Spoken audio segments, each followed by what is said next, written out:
The next one that I'm going to briefly talk about is Zoom, mostly because I'm not going to go into detail on Zoom. There's information at IU already. So the webpage is uits.iu.edu/Zoom.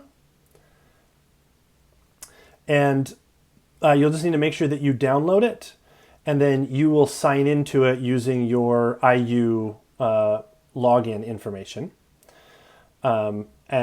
And then you'll be able to join any of the links that, if we post any links about student hours, or when you make a one-on-one meeting with me, then you'll just open up Zoom and you'll be able to click on the link in your email, or on Canvas, or wherever the link happens to be, and it should open up Zoom, and you'll be able to jump into that meeting.